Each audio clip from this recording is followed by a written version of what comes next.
সাহাবায়ে কেরামদেরকে নিয়ে আলোচনা করছিলেন।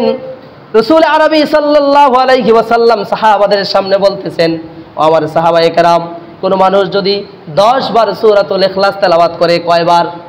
10 বার সূরাতুল ইখলাস তেলাওয়াত করে, আল্লাহ রাসূল সাল্লাল্লাহু আলাইহি ওয়াসাল্লাম জানিয়ে দিচ্ছেন, ওই ব্যক্তির জন্য বানাল্লাহু লাহু বাইতান ফিল জান্নাহ, আল্লাহ রাব্বুল আলামিন জান্নাতে ওই ব্যক্তির জন্য একটা প্রাসাদ নির্মাণ করে দিবে। বিশাল বড় একটা প্রাসাদ নির্মাণ করে দিবেন। সুবহানাল্লাহ, সুবহানাল্লাহ।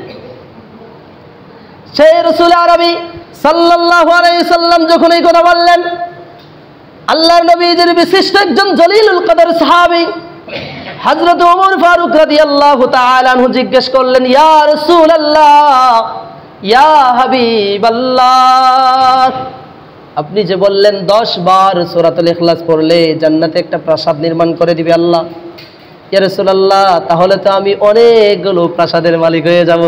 সুবহানাল্লাহ, সুবহানাল্লাহ। তাহলে তো আমি ওর অনেকগুলো প্রাসাদের মালিক হয়ে যাব। আপনারাও বলেন না যে আমরাও অনেকগুলো প্রাসাদের মালিক হতে চাই? বলেন, আমরাও অনেকগুলো প্রাসাদের কি হতে চাই? মালিক হতে চাই। তাহলে কি করতে হবে? সূরাতুল ইখলাস বেশি বেশি কি করতে হবে? তিলাওয়াত করতে হবে। শুধু তাই না, রাসূল আরবি সাল্লাল্লাহু আলাইহি ওয়াসাল্লাম বলে দিয়েছেন, ও আমার সাহাবায়ে কেরাম, কোন মানুষ যদি 20 বার সূরাতুল ইখলাস তেলাওয়াত করে, আল্লাহ রাসূল সাল্লাল্লাহু আলাইহি ওয়াসাল্লাম বলে দিয়েছেন, ওই ব্যক্তির জন্য জান্নাতের মধ্যে 2টা প্রাসাদ নির্মাণ করে দেওয়া হবে। সুবহানাল্লাহ। কয়টা প্রাসাদ? 2টা প্রাসাদ, 2টা জান্নাত নির্মাণ করে দেওয়া হবে। শুধু তাই না, রাসূল আরবি সাল্লাল্লাহু আলাইহি ওয়াসাল্লাম জানিয়ে দিচ্ছেন, ও আমার সাহাবায়ে কেরাম, কোন মানুষ যদি 30 বার সূরাতুল ইখলাস তেলাওয়াত করে, রাসূল আরবি সাল্লাল্লাহু আলাইহি ওয়াসাল্লাম বলে দিয়েছেন, আল্লাহ সুবহানাহু ওয়া তাআলা জান্নাতের মধ্যে ওই ব্যক্তির জন্য 3টা প্রাসাদ নির্মাণ করে দিবে।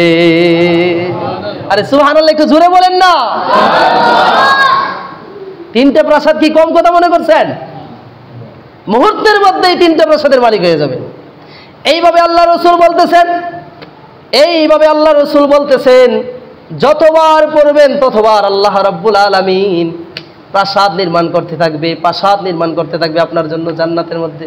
শুধু ঘর নির্মাণ করতে থাকবে, বিশাল বড় বড় ঘর, বিশাল বড় বড় প্রাসাদ আল্লাহ সুবহানাহু ওয়া তাআলা নির্মাণ করতে থাকবে আপনার জন্য।